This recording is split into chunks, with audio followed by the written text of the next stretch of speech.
Sport round 3 of the Asia Pacific Rally Championship, the International Rally of Rotorua. Fantastic weather, the roads in great shape, the challenge of the Motu stage. It also doubles as the 3rd round of the National Championship. Bruce Herbert, the defending champion.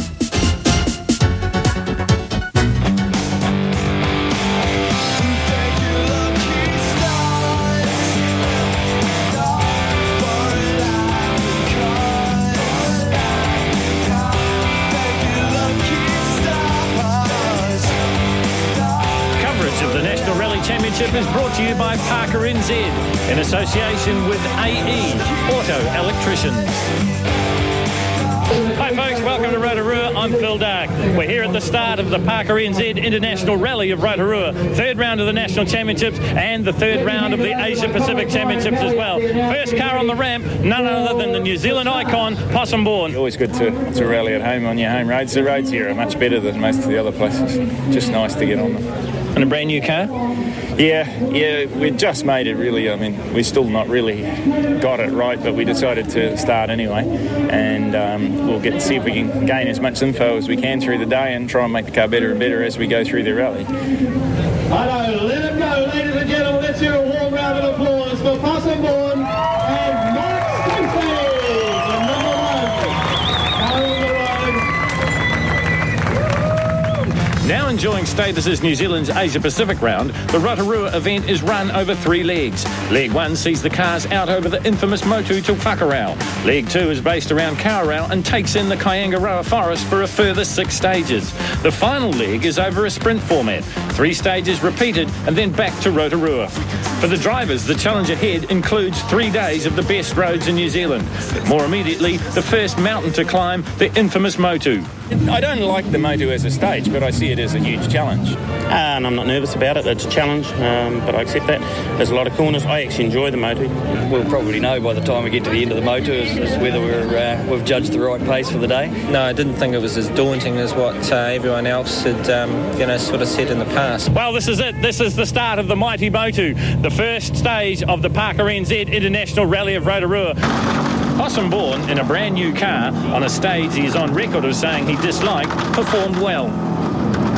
Lip, long 5 ticks left. 5 ticks left and right. First car on the road, the Asia Pacific champion, was a pathfinder for the Friday night stages. 3-4 right, widens. 4-5 right line. The car behind me, New Zealand champion Bruce Herbert. This time in it for the points for the national title, but also for Asia Pacific as well. For Bruce Herbert and Robert Ryan, Rotorua was a 2-pronged attack. With the homologation problems now behind them, it was a chance for the Subaru pairing to win the Asia Pacific title and gather valuable points and get their New Zealand Championship campaign on track as well. They were on target for both.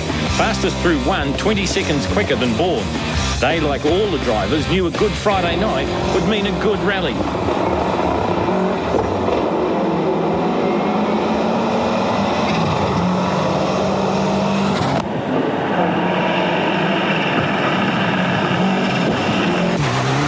Two-time national champion Jeff Argyle was 3rd quickest through 1. The 3rd seed, the Palmerston North man, was still having problems with his new Mitsubishi.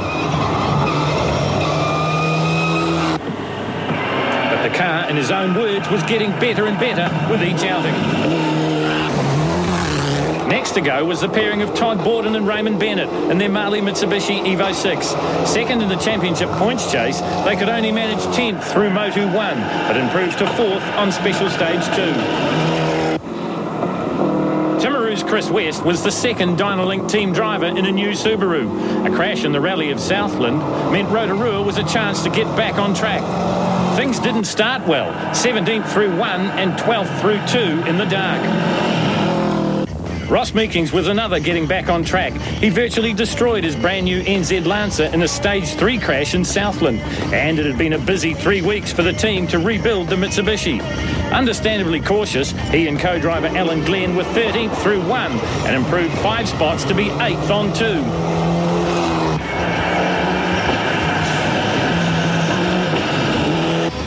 As we ride with them here, you get a graphic example of how hard the Motu is. Always twisting and turning. Never the same, but always interesting.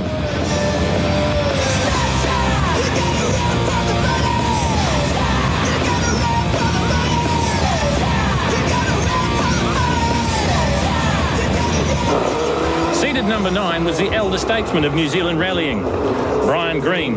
His works escort, after 3 seasons, still the most sophisticated car on New Zealand roads. 9th through 1, the Manawatu man and his Wellington co-driver Jane Mackay was slightly slower in 2 and down to 11th place. Slower is something Andrew Hawkswood and Samantha Haldane know little about. Spectacular Aucklanders were 7th through 1 and 8th through 2. Wrong setup on the car costing valuable time. New Zealand Points Championship leader was Lewis Scott and Jane Black in their Bartercard Mitsubishi Evo 5. 8th through the 20.7 kilometre Motu 1 and 13th through the 26.8 kilometre Motu 2. Italian Nico Calderola was looking for Group N points in his Mitsubishi. A clean driving record for the last 5 years, save a huge crash in New Caledonia, saw him in his backup car. 12th on the road and 11th through 1. Another back after misfortune of Southland was Waiuku's Stumpy Holmes. Team with experienced co-driver Gary Cowan, the E2 Mitsubishi team was first New Zealand Championship Group N car through 1 in 14th.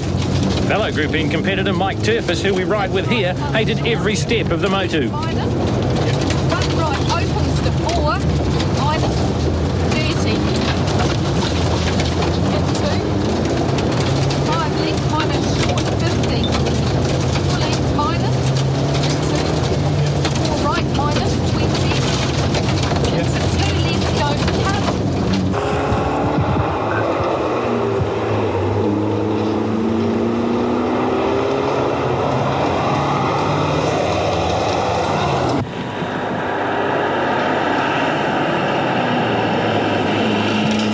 Chris Haldane's rally was over 50, even before it began. 4 kilometres into special stage 1. 150.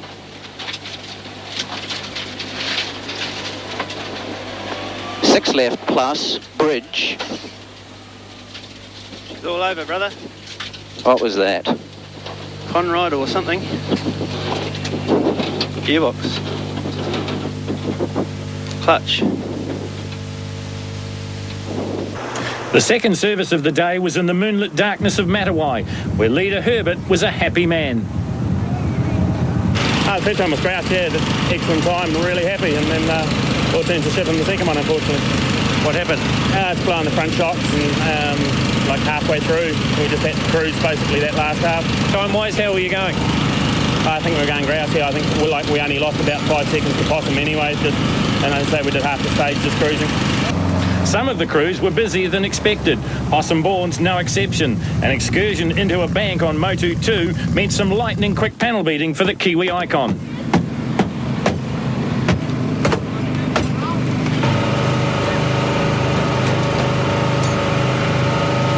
I played with an adjustment on the shocks and I never had the paper which way to go, and I went the wrong way and got too hard and it was all over the place. So. Been a bit of a steep learning curve for you. Still enjoying it? Yeah, no, we got away with it. That's a big plus. But we're here and we're happy to be here. And while the times are not real good, they're not real bad either. So it's fun. Everyone, it seemed, had a story about Motu. Ross Meekings was no exception. Yeah, typical Motu, real hard work. I think if they measured it on sweat, we should have won. After leg 1, it's Bruce Herbert with a big lead from Jeff Argyle and Andrew Hawkswood. In Group N, it's Chris West. The infamous Friday night stages still claimed a few. What happened?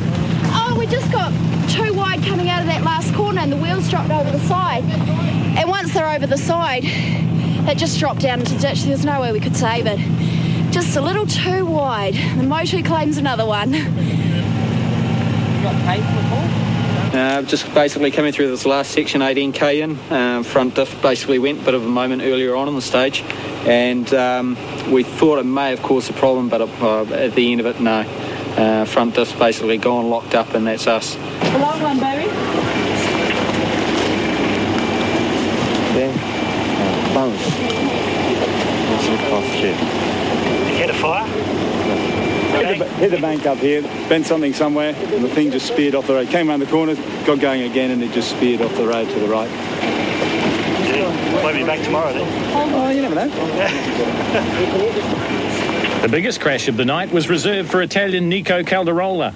With his biggest Asia-Pacific Group N threat gone, the pressure now came off Malaysia's Karamjit Singh, currently second overall.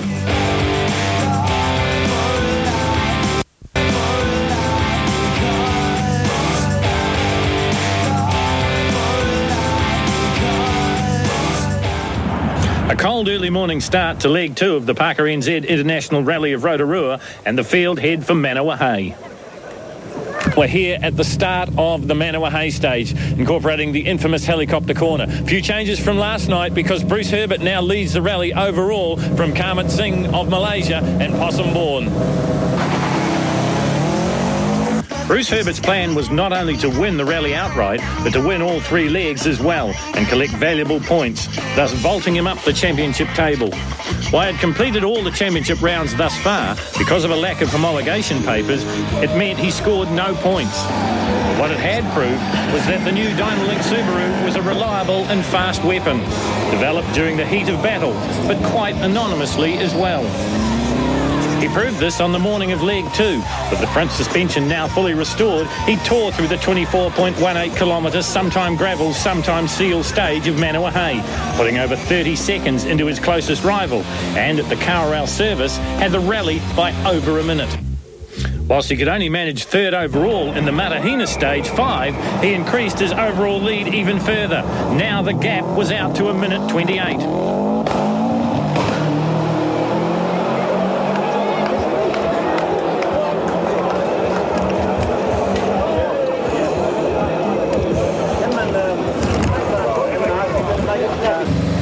Possum Bourne and Mark Stacey had managed in the space of an evening's work to turn their brand new Subaru into a decidedly second-hand looking car. They hit a bank on Friday night stage 2, damaging the left rear, then completed the set by tearing the front air dam off on a farmer's fence in stage 3 at Whakarau. The build-up for the new car had been rushed. What should have taken 2 weeks at least had been completed in 1, and the cracks were starting to show. There was more trouble in special stage 4. He was 2:15 behind leader Herbert and dropped to 6th overall. Problems with the car's rear diff meant that a normal road unit was substituted into Jeff Argyle's Falcon Tyres Mitsubishi. It hadn't slowed the 2-time New Zealand champion that much. 4th in 4, just 26 seconds behind his rival Herbert. The Matahina stage saw him lose more ground to rivals Herbert, Hawkswood, Borden and Smith.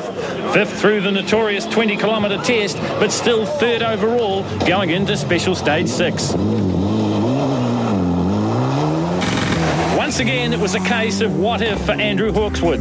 Slow by his very high standards on Friday's leg 1, he tore up the roads on leg 2. 3rd in 4, his charge moved him from 6th overall to 4th. He won stage 5 outright from a resurgent Todd Borden. This moved him within striking distance of Argyle, and when he repeated the dose in 6th, the race was on.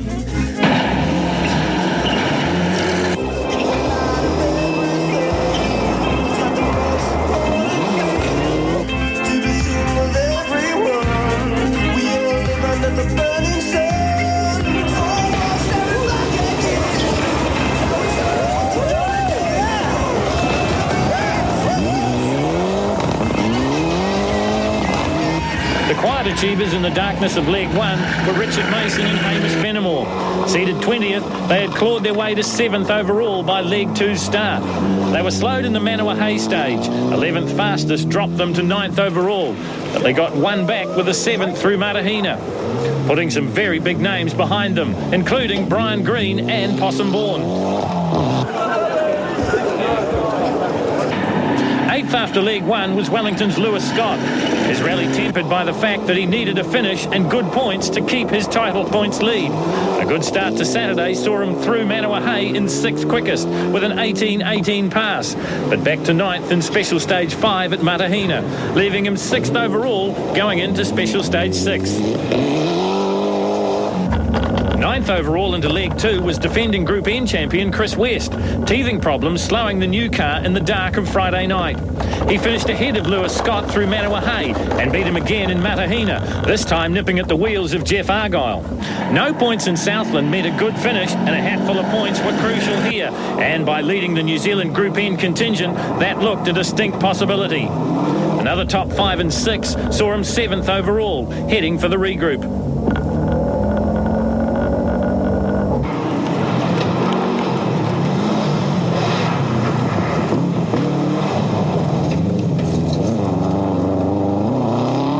With Ross Meekings out with turbo problems, the next car on the road was the escort of Brian Green.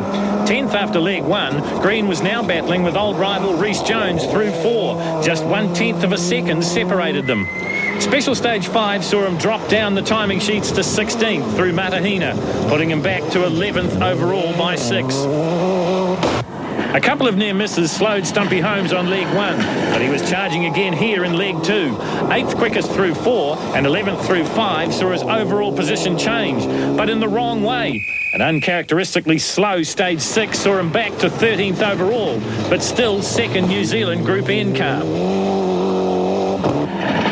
Bad luck and mechanical problems had hampered the championship hopes of the Smiths, Glenn and Colin. In only his second season of rallying, the ex-New Zealand Speedway champion had impressed with his fearless driving. And with the guidance of the experienced Colin Smith as co-driver, looks set for a big future.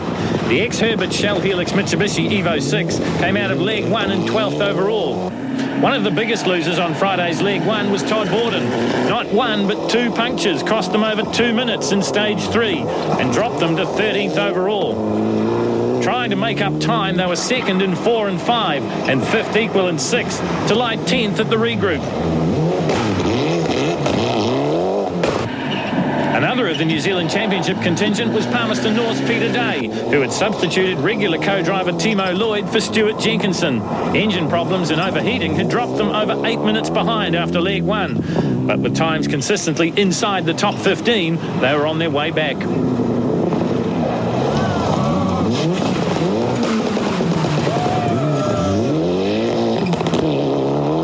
Mike Turfus doesn't like nighttime stages, and he hated every minute of the mighty Motu. So when leg 2 resumed in daylight, he was a relieved man. A 16th, a 14th and another 16th in the morning stages saw him 3rd in the New Zealand Group N title chase.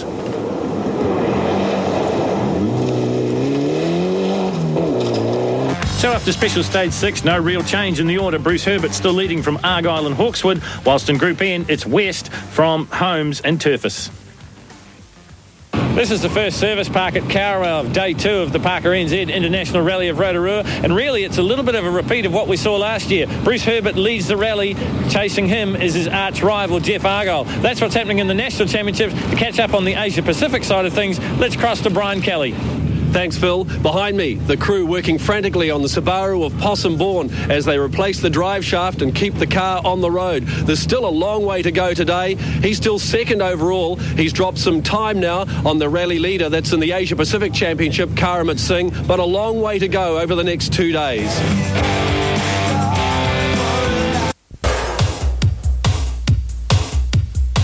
We'll have more from the rally shortly. First, taking the inside line on some other motorsport events, and a tough day in drying mud for Josh Coppins in Sweden. 5th in the Swedish Grand Prix, 4th overall.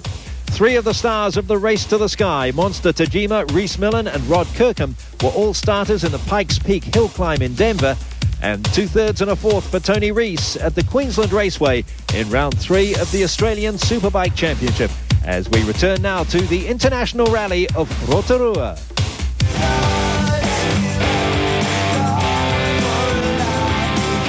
Special Stage 7, Pylon, started on Kanuka Road and headed into the Kayangaroa Forest. And once the sun came out, so too did the crowds. Bruce Herbert had a good overall lead in the rally, but if he was to win the leg and get the bonus points on offer, he had to press on. Both Andrew Hawkeswood and Jeff Argyle were right behind. Whilst he was fast in 7, he still lost 15 seconds to Hawkeswood, but by 8, Troutbeck, they were even Stevens. First overall through the 11.7 kilometres in 6:42 apiece. By 9, he was back on top, beating his pursuers Hawkeswood by 6.7 seconds and going faster than last year. How's those last couple, Bruce? Yeah, faster than the Mitsubishi from last year, so that's really good, you know. They're probably a little smoother. They've graded them in places since we recce'd, but yeah, no, really good. Possum Bourne's rally hadn't got much better. A broken axle slowing him in the morning stages. Easily fixed at the service, but now not only was he contending with the new car blues, but he also had to play catch-up. Troubles of the morning, how are those last two? They were worse. What's been happening? Not out, I'd stuck jammed in fourth while the gear change has fallen off. Give it a time. Still running the road car rear diff, Jeff Argyle's performances were nothing short of incredible. Third and third was the result cards from 7 through 9. Unfortunately, we weren't able to get it in at the service. We're going back to do it right now, so hopefully after that we'll be able to jump up a bit again. Andrew Hawkswood, who we ride with here through the Propecia in-car camera, must love rallying. Through all their troubles over the last 2 rounds, you'd be forgiven for thinking their hearts weren't in it. But in it they were. And how? Fastest by 5 through 7 and nipping at Argyle's heels, they repeated the dose to match times with leader Herbert in 8 and move into second place overall. Another second to Herbert in 9 meant the lead on Argyle in third was now 11 seconds. The faster and the rougher the better for the Aucklander. He was on a charge and now looking for leader Herbert.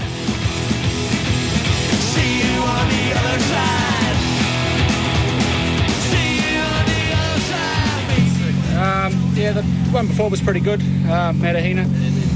We managed to pull free back on Herbie finally, so hopefully we've stopped this little march, but I don't have much hope for that. I don't know what's going to happen this afternoon. The faster Forest stages saw any advantage Richard Mason had in the tight and twisty stuff slip away. His Kumo tyres, Tom's Autos Evo 3, no match for the more sophisticated cars ahead of him. Lewis Scott's 6th overall looked pretty secure after 7, the 27-kilometre pylon. 8th quickest through here to go with the 6th on Troutbeck and another 6th on Waitapu saw him finish 6th again. Still running his leading New Zealand Championship Class Group N car was Western Cobham, although they were 3rd overall in the rally in Group N behind Karamjit Singh and New Zealand's Rhys Jones, both not competing for New Zealand Championship honours. The debut for the Dynalink team's newest car was still going to plan, and West was a man on a mission. Hovering in or around the top 10 stage times in the afternoon session was Stumpy Holmes and Gary Cowan. Cowan, who is credited with taming the sometime Wild West, was doing the same for Holmes. Times, not points, were on the minds of Glenn Smith. Getting faster as the day wore on, 5th through 7, hit trouble in 8th for 17th, but back on track in 9. Also coming back from the dead, it seems, was Borden and Bennett. Their leg 2 had been a revelation. 2nd, 5th and 2nd again saw them move from 13th to 7th overall. Another consistent afternoon saw Peter Day among the top 10 stage times. Still plagued by their overheating problems, courtesy of a rock in the early going. His Mitsubishi was still fast. Mike Turfus and Jane Blair were 3rd in New Zealand Group N in their More FM Mitsubishi Evo 6. A good result considering Mike wanted to pull out after the nightmare of leg 1. Also running in Group N was Japan's Masauki Akaba. No threat to the New Zealanders' hopes and no real threat to the Asia Pacific titles, Karamjit Singh. Deborah and Jamie Kibble make a habit of leading their class in the National Championship. We're back at the Carrow service area, but this time it's for a regroup, the first one of the Rotorua Rally. After this, it's another 20-minute service and then another 4 or 5 stages before the day's end. Bruce Herbert is leading the rally overall. He's also getting the major points for the New Zealand Championship, which will help his cause. For the Asia Pacific details, let's check up with Brian Kelly. Well, Phil, more problems for Possum Bourne. In special stage 5, the car stopped for nearly 2 minutes, and then in the 6th special stage, the gear lever just stayed in 4th and he couldn't change gears. So his crew are working frantically. The leader of the Asia Pacific round here in Rotorua is Karamjit Singh, and they're comfortably in front. Possum Bourne's going to have to watch out because the Japanese driver Akaba is on the charge and could overtake his position, and so too could the English driver John Lloyd. The regroup at Carrow is a great time to catch up with the rest of the National Championship competitors. Currently 2nd in New Zealand Group N, Waiuku's Stumpy Holmes. How's it been going for you, Stumpy? Not too bad. It's been a bit of a learning curve. We went through Motu 1 and found it was quite good, like listening to notes that were coming out nicely, and the confidence was not too bad. Unfortunately, through Whakarau, I had 3 near misses, and the 3rd one was a big warning. We went into a drain and nearly got stuck, but it's all part of trying. today my confidence in the fast stuff is not as good as I'd like it to be. It's just, I think, a lack of rally miles is causing that. But yeah, we're just plodding along and hopefully slowly going to get quicker. Also going well in Group A, Glenn Smith. Well, Glenn, how did you find the Motu last night? Yeah, struggled a fair bit through there actually. Just couldn't get into a rhythm, and so we just ended up taking it quite easy and not damaging the car, just getting through it. Have you been going good today? Yeah, we decided last night we'd just try a little bit harder today, back into the daylight. And that fast stuff we're probably a lot better on. You know, we're not scared to go through corners with a bit of speed on. So yeah, we just lifted our game and the results are starting to come, so it's good. Mike, how's the morning stages been for you? Oh, today's definitely been better. It's just about trying to grow with a bit of confidence on these notes. And after last night, absolutely hated it, mate. We're ready to withdraw from the rally. But today we're plugging away and it's a bit faster, more open, gaining confidence a bit better. So we'll get in there. We've just got to be there at the end, of course. The road suiting the car? Yeah, we're quite enjoying the roads. Of course, you know, the guys are a bit more horsepower. There's 2 or 3 behind us, and of course we've got to watch them because, you know, with being so fast, they're going to go a lot quicker than what they were going last night. So, but as I say, we'll plug on.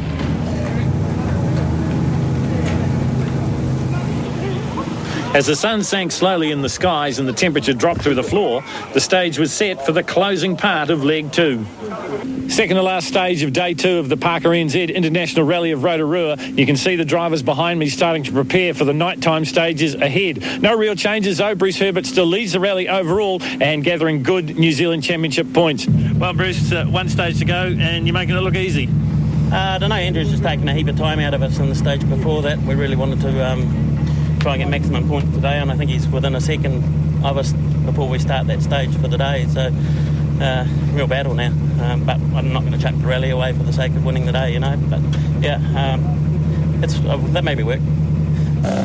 While Herbert had a good cushion in the overall stakes, his Leg 2 bonus points were looking shaky. Andrew Hawkswood, Todd Borden and Jeff Argyle all with a stake in the outcome. He kept his chasers at bay by again topping the charts in Waitapu 1, covering the 35 kilometres, the leg's longest, in 16:49.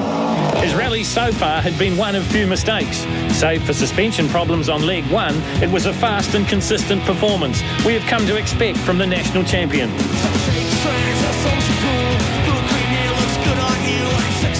Well, you got the good diff in it, make a difference? Yeah, we're second quickest through the one before. Andrew got us by 5 or 6 seconds, I think, so it's turning in a bit of a battle between him and me, unfortunately. But, well, good for the spectators, I suppose, to have a bit of a battle. Yeah, that's a real race now, isn't it? Yeah, we pulled quite a bit of Possum and Bruce in the last one, so we're back up at where we should be running. Back to fully restored four-wheel drive, the Falcon Tyres Rally Out Mitsubishi and its cargo were back to its best, thrilling the crowds with his style on the pumice-based roads. One stage to go and only about 10 seconds between you and Jeff Argyle. Pressure's on. Yeah, well, we just got to keep it on. How was those last 2? Yeah, we got a little bit out of them in the last one as well, so by the looks of it, so... Yeah, no, we've got to keep them under pressure. Right, tyre choice, car good? Oh, yeah, tyre choice was the best thing we've done all day, I think. The car's getting better. We've got a few more things to do tonight, and I think we'll be on the case for tomorrow. Hawkswood had been on the case all day. His 100% hang-it-out driving style thrilling the big crowds wherever they went. He was revelling in the conditions and thriving on the pressure.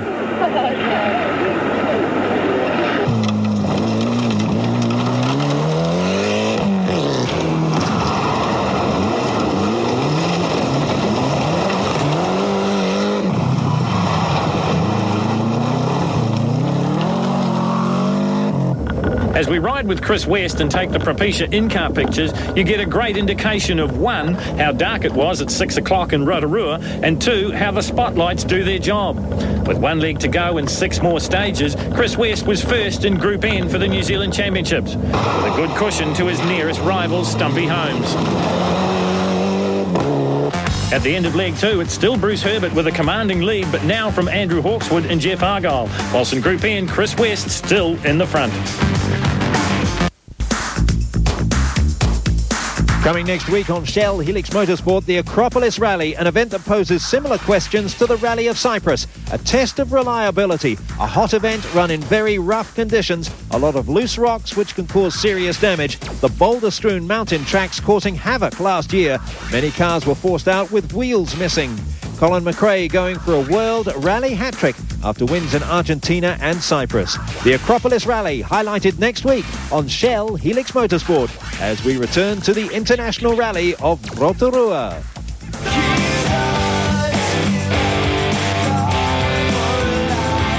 Leg 3 start dawned still and icy cold. Over the next 6 stages, the outcome of the Parker NZ International Rally of Rotorua would be decided. But that decision would be made without Possum Bourne. A blown turbo meant that his new Group A Subaru stayed on the trailer. The hardiest of spectators braved the icy conditions and grabbed all the available vantage points to watch the action unfold. The crowds all had their own heroes and were ready to cheer them home. And if they stayed where they were, they would get to see the cars twice. Last of the morning stages on leg 3 of the Rally of Rotorua, and it's all going to plan for Bruce Herbert. On the first pass over Rotorua, it was going to plan for the race leader, but it could have been much different. Like a lot of early starting cars, ice became a factor on the public roads. There's an old adage in motor racing that says to finish first you have to finish. And listening intently to that was Bruce Herbert. On the verge of a three-peat at Rotorua, but it wasn't over yet. On special stage 12, it nearly did go wrong. Off the road and through a fence and letterbox was a timely wake-up for the race leader. We caught up with him after special stage 13. Easy, the biggest moment of the rally, and quite nearly a huge crash. So I'll just back off. Not affording to back off was Andrew Hawkswood. Fastest on Parsons 1 special stage 12, his exuberance was slowed somewhat in 13. The fast and notorious Rotorua 1. He wasn't the only one that would test the runoffs on the morning's roads. The never say die, give it hell attitude of Hawkswood is evident in these Propecia in-car shots. Blazingly fast, if sometimes a little inconsistent, but when he's hot, he's on fire.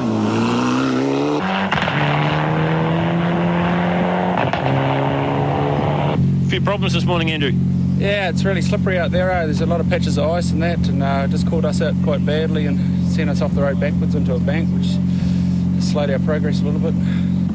By the end of Rotorua 1, the pitch battle between Jeff Argyle and Andrew Hawkswood had cooled a little. A mechanical problem in 11 and the resulting spin and puncture costing time. With 3 to go, Hawkswood was now comfortably back in second overall.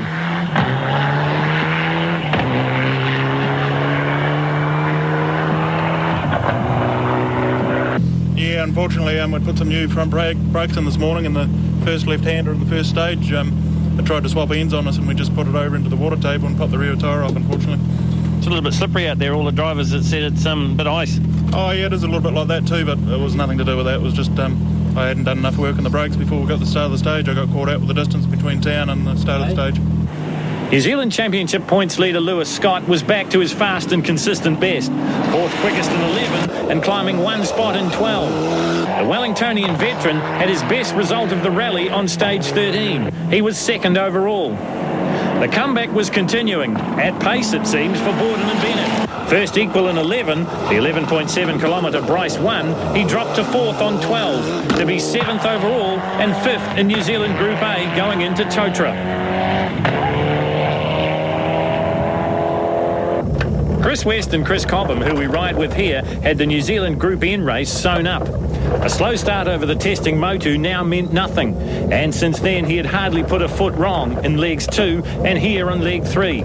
With a big cushion over his nearest rival, Stumpy Holmes, he could afford, like Herbert, to back off. But in a similar vein to Andrew Hawkswood, the Timaru car salesman didn't know the meaning of the word.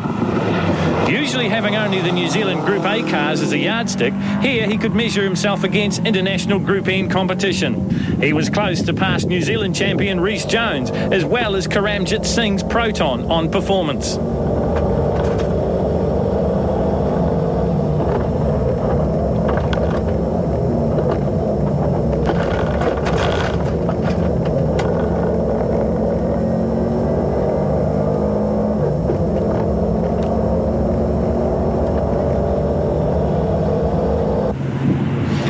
Glenn Smith piloted last year's championship-winning car home as the 5th finisher in New Zealand Group A and 8th overall.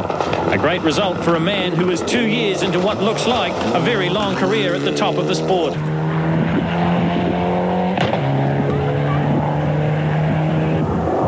Second in New Zealand Group N and 9th overall, Stumpy Holmes and Gary Cowan in their E2 Rally Art Evo 6, easily making up for the disappointment of Southland's Stage 1 mistake.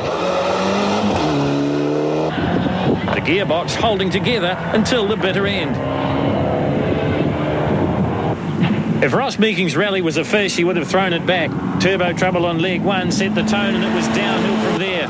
By the end of the rally, it was gearbox problems that was plaguing the NZ Rally Art Evo 6. Another rally, and again, no points for the 20-year veteran. When the cars made it to the final service park at the Village Green, the damage was there for all to see. The side of Herbert's Subaru, the rear of Hawkswood's Lancer. But the biggest crash of the day, and possibly the rally, came on Special Stage 13. We lost our intercom. I don't know why. The battery went flat, brand new battery this morning. We coming in and out, and we sort of knew it was a problem. Then the last stage there, off the start line, was in and out. It was getting worse and worse. Crunch hurt his, I guess he must have hurt his neck. After that, he called notes the whole way through to the end of the stage. He called notes, says, yeah, he's all right. And got to the end of the stage, he handed his card over, and then after that, I guess, he's got a bad back and he shouldn't be in a car. The final 3 stages were a repeat of the morning's work, but all the competitors were a little bit more cautious.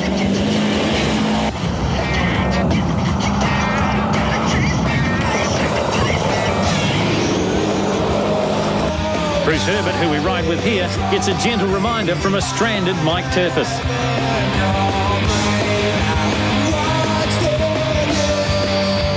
Why was he stranded? Watch this.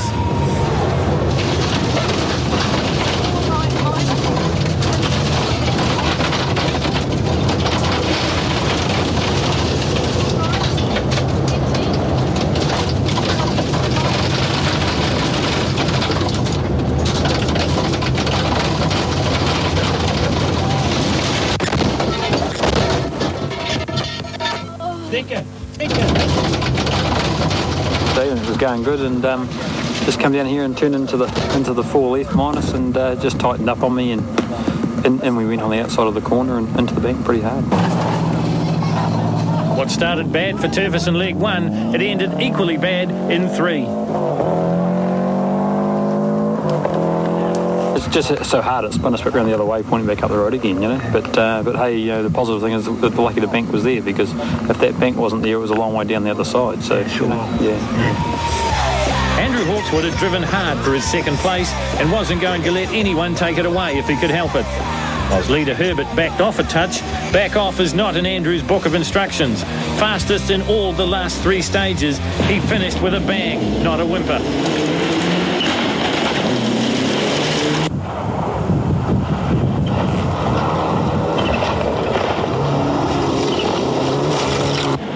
With his arch rival now back in championship contention, Jeff Argyle knew that points were important, and like Bruce Herbert, wouldn't risk throwing away the rally in the closing stages. 3rd, 8th and 3rd to round out a good day, and a good rally for the Rally Art Falcon Tyres team. A good rally too for Lewis Scott. He had come into the 3rd round as the points leader, and due to his 4th in New Zealand Group A finish, would leave in the same place. A non-finish at Southland had cost Chris West big time, but by way of his overall winning performance in round 1 at Otago, he was still in good shape for the title. 3 legs and 3 sets of points here meant that the Mark Leonard-led team were on target for repeat titles in Group N, albeit in 2 different cars. Team Dynalink won both titles at last year's championship, and with a stunning debut performance of West's car and Herbert's confirmed excellent form, they signalled they may do it again. Past New Zealand TQ champion Glenn Smith was well on his way to his best finish yet in the National Championship, gathering good points for his Group A title hopes, and gathering experience as well. He now looks forward to Rally New Zealand. A past Group N champion of New Zealand, Stumpy Holmes was finally finding the consistency that had eluded him. By Rally New Zealand, he should be a serious threat to West's domination of the Group N class. 11th place overall, and the unsung hero performance of the rally goes to Richard Mason and Hamish Fenimore in their Tom's Autos Mitsubishi Evo 3. Peter Day tried hard until the end, but major problems on leg 1 meant it was all in vain. He was one of the casualties of the 41-car field that was reduced to just 21 by day's end. A troubled debut put Hamilton teenager Cameron Bates and stand-in co-driver Richard Scholar out of the official results after problems on the first 2 legs.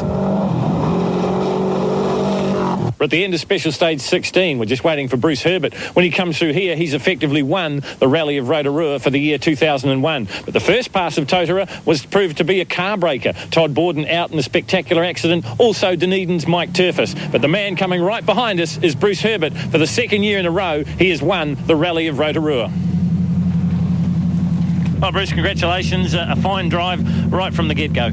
Yeah, we knew those first stages were hugely important to us, and like we got that buffer and we just tried to hold on that. And now a great kickstart to your championship points chase, which really has got off with a bit of a hiccup. Yeah, maximum points I think for the like. Hopefully we've got the 5 for today as well. And just the total points for the weekend, just unbelievable. Just one final question. You had a bit of problems in 12 in the first go-round. You take it a bit easy this time? Much, far easy. I think we're 10 seconds slower on the stage. But just, yeah, being careful, get to the end. From Palmerston North, Bruce Herbert and Robert Ryan. The traditional champagne fight brings the curtain down on the Parker NZ International Rally of Rotorua, and its debut is a round of the Asia Pacific Championship. So Bruce Herbert wins the Asia Pacific round and round 3 of the New Zealand Championship from Andrew Hawkswood and Jeff Argyle, whilst in Group N it is Rhys Jones, but taking championship honours for New Zealand, Chris West. So in the series points so far in Group A, it's Lewis Scott leading on 90 from Argyle, Borden, but Bruce Herbert into the chase now in 4th. In Group N, it's Chris West. Overall series points sees Lewis Scott still on top from Chris West, Jeff Argyle, Todd Borden and Bruce Herbert now on the points table.